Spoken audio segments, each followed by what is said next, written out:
Birds of prey are a particular group of animals that are actually, as a group, becoming more threatened than any other group.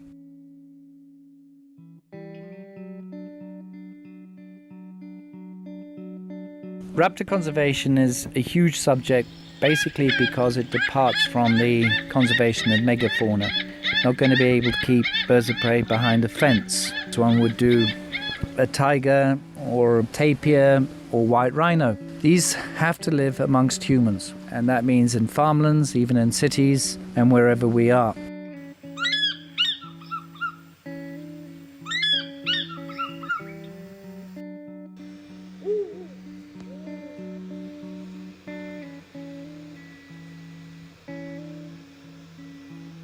And I work at the Raptor Center as a raptor technician stroke host, and I really love this job. And this is my friend Phil. He is a Veros eagle owl, hand raised by human because he fell off the nest when he was 2 days old, and he broke his right wing, and we now Phil thinks we are his parents,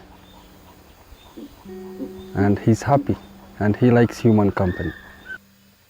My passion about birds of prey started when I was younger. My dad used to work as a ranger, and he used to take me on game drives, and I used to see beautiful animals.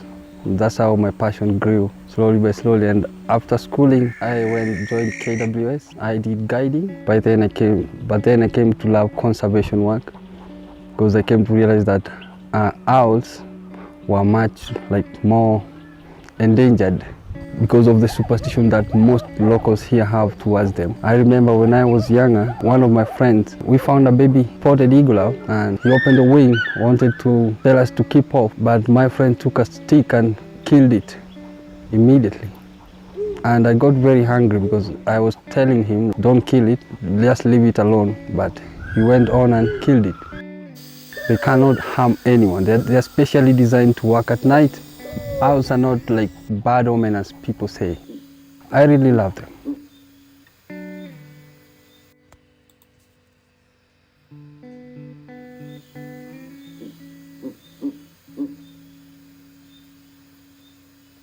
My name is Leah. I'm a raptor technician here in Naivasha Raptor Center. So Philly is one of my favorite owl, I can say. It plays a vital role here in our center, like education bird, and also to promote raptor conservation here in Kenya. We used to say, most of the people, they don't like owls due to the superstition, they say owls is a bad omen in the society, of which is not true. Owls plays a huge role in the ecosystem and control the rodents populations. So let's protect owl.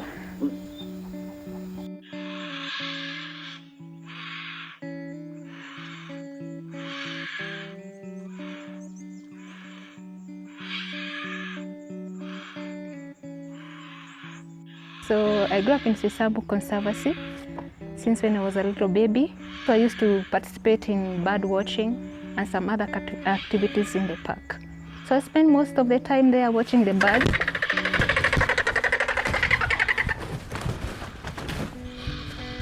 So I didn't knew that one day I could work in a raptor conservation here in Kenya.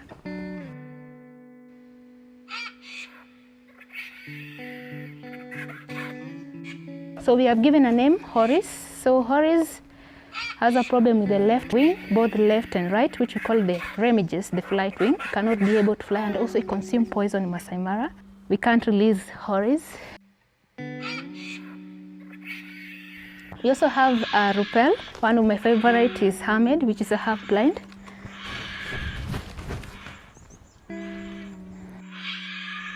So working with the raptor, it has made me to become a person like a role model to the people, especially to the Kenyan ladies. Though I can say it hasn't been so easy journey for me, because sometimes you get bullied as a lady while you're doing such kind of work. But I'm telling them, stop, I know what I'm doing.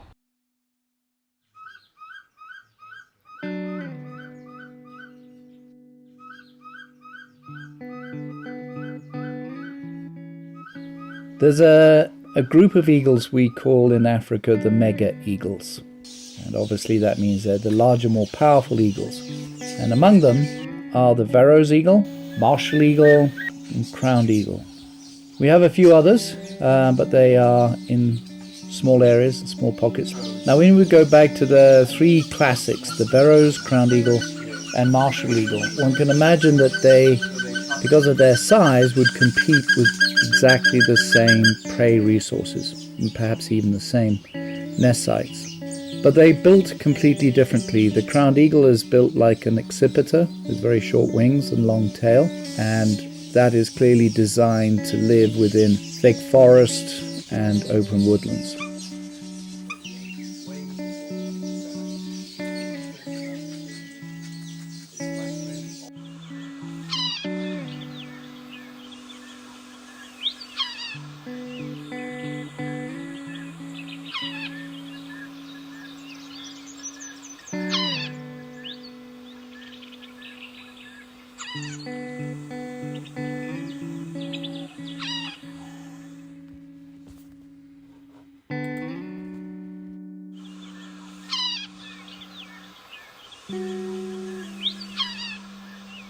These have to live amongst humans. If we don't, then we will not be able to have them inside our protected areas, which are much too small in order to maintain populations of animals who are characterized by the fact that they are widely dispersed and they have large territories, much larger, for example, than, say, lions.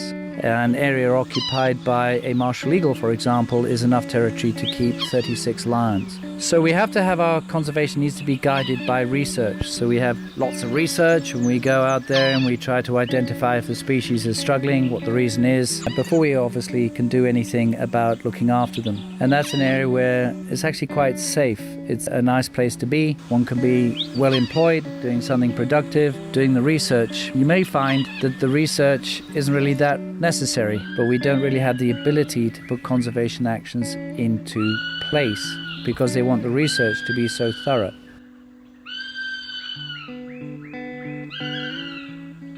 In other countries, however, the effects of DDT and pesticides that got rid of the peregrine in North America and across Europe, that's one of the classic, huge success stories conducted by a lot of organizations where they have done things such as captive breeding of peregrine falcons, producing in many thousands of falcons and then letting them go into the wild by a process called hacking. We today have in North America populations of peregrines that really owe their existence only to that very hands-on hard work. We can do exactly that for other species, and they did that for the Mauritius kestrel. We've got populations, for example, here in Kenya of a bearded vulture, for example, or a lamagar that's in desperate need of being reintroduced. It may well be extinct, and at most we've got 3 pairs in the entire country.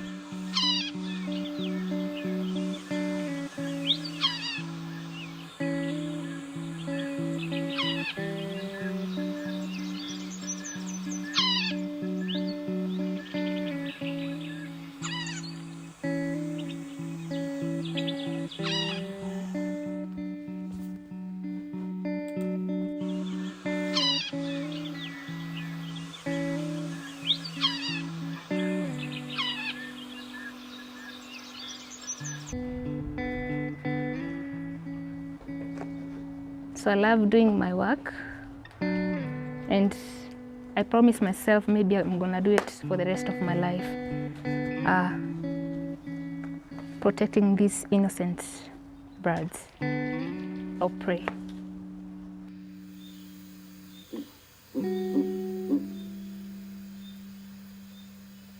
So I would love to tell people to come and visit and learn more about raptors at our center. Yeah, karibuni sana.